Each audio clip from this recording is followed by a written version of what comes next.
Assalamualaikum warahmatullahi wabarakatuh. Perkenalkan, nama saya Tantio Nandi Purwoko dari kelas reguler A. Di sini saya ingin menjelaskan tentang perkembangan demokrasi di Indonesia sejak tahun 1945 hingga sekarang. Yang pertama, perkembangan demokrasi masa revolusi kemerdekaan. Implementasi demokrasi pada masa pemerintahan revolusi kemerdekaan baru terbatas pada interaksi politik di parlemen dan berfungsinya pers yang mendukung revolusi kemerdekaan. Meskipun tidak banyak catatan sejarah yang menyangkut perkembangan demokrasi pada periode ini, akan tetapi pada periode tersebut telah diletakkan hal-hal mendasar. Pertama, pemberian hak-hak politik secara menyeluruh. Kedua, presiden yang secara konstitusional ada kemungkinan untuk menjadi diktator. Ketiga, dengan maklumat wakil presiden, maka dimungkinkan terbentuknya sejumlah partai politik yang kemudian menjadi peletak dasar bagi sistem kepartaian di Indonesia untuk masa-masa selanjutnya dalam sejarah kehidupan politik kita. Artinya dalam masa kemerdekaan ini, Indonesia sedang mengalami transisi perubahan sistem yang ada di pemerintahan setelah mengumumkan kemerdekaan pada tanggal 17 Agustus 1945. Selanjutnya, yang kedua,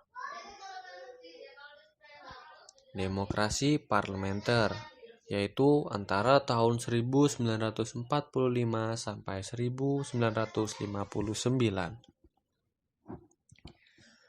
Periode kedua pemerintahan negara Indonesia adalah tahun 1950 sampai 1959. Dengan menggunakan Undang-Undang Dasar Sementara atau UUDS sebagai landasan konstitusionalnya. Pada masa ini adalah masa kejayaan demokrasi di Indonesia, karena hampir semua elemen demokrasi dapat ditemukan dalam perwujudan kehidupan politik di Indonesia. Lembaga perwakilan rakyat atau parlemen memainkan peran yang sangat tinggi dalam proses politik yang berjalan. Perwujudan kekuasaan parlemen ini diperlihatkan dengan adanya sejumlah mosi tidak percaya kepada pihak pemerintah yang mengakibatkan kabinet harus meletakkan jabatannya.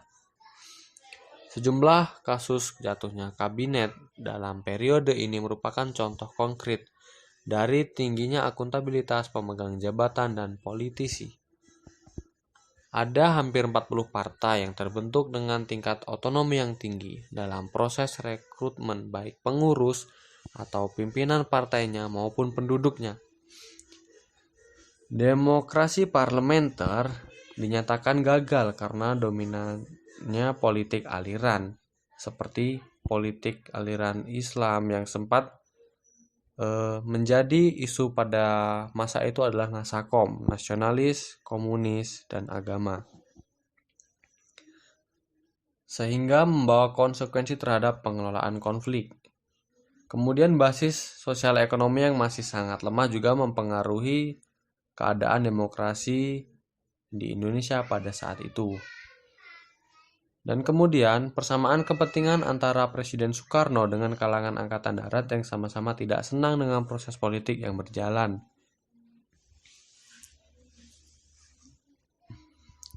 Ketiga, perkembangan demokrasi terpimpin. Masa periode tahun 1959 hingga 1965. Sejak berakhirnya pemilihan umum 1955, Presiden Soekarno sudah menunjukkan gejala ketidaksenangannya terhadap partai-partai politik. Hal itu terjadi karena partai politik sangat orientasi pada kepentingan ideologinya. Sedangkan di samping itu, Soekarno melontarkan gagasan bahwa demokrasi parlementer tidak sesuai dengan kepribadian bangsa Indonesia yang dijiwai oleh semangat kekeluargaan dan gotong royong.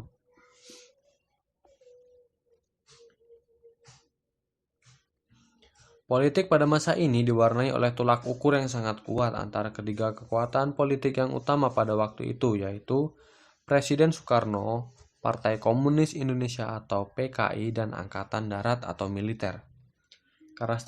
Karakteristik yang utama dari demokrasi terpimpin adalah menggabungkan sistem kepartaian dengan terbentuknya DPR-GR. Peranan lembaga legislatif dalam sistem politik nasional menjadi sedemikian lemah. Basic human right menjadi sangat lemah. Rasa demokrasi terpimpin adalah masa puncak dari semangat anti kebebasan pers. Sentralisasi kekuasaan semakin dominan dalam proses hubungan antara pemerintah pusat dengan pemerintah daerah. Pada masa ini pula terjadi pemberontakan besar di Indonesia yang mengakibatkan banyaknya korban berjatuhan, yaitu gerakan 30 September dengan diculiknya para jenderal Angkatan Darat untuk menggulingkan kekuasaan Soekarno dari Indonesia.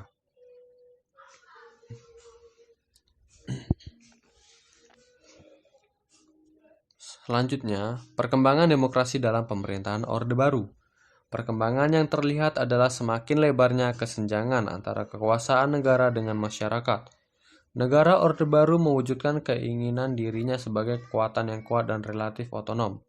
Dan sementara masyarakat semakin teralienalisasi dari lingkungan kekuasaan dan proses formulasi kebijakan. Keadaan ini merupakan dampak dari kemenangan mutlak dari kemenangan Golkar dalam pemilu yang memberi legitimasi politik yang kuat kepada negara. Kemudian dijalankannya regulasi-regulasi politik kepada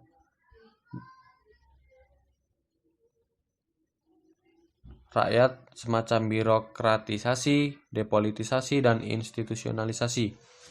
Kemudian dipakai pendekatan keamanan, intervensi negara terhadap perekonomian dan pasar yang memberikan leluasa kepada negara untuk mengakumulasikan modal dan kekuatan ekonomi. Tersedianya sumber daya pembangunan baik dari eksploitasi minyak bumi dan gas serta dari komoditas non-migas dan pajak domestik. Kemudian nomor 6, sukses negara Orde Baru dalam menjalankan kebijakan pemenuhan kebutuhan pokok rakyat sehingga menyumbat gejolak masyarakat yang potensinya muncul karena sebab struktural.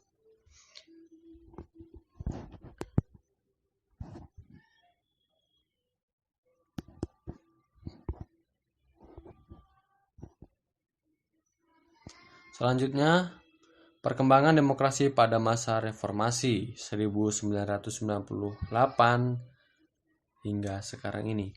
Sejak runtuhnya Orde Baru yang bersamaan waktunya dengan lengsernya Presiden Soeharto,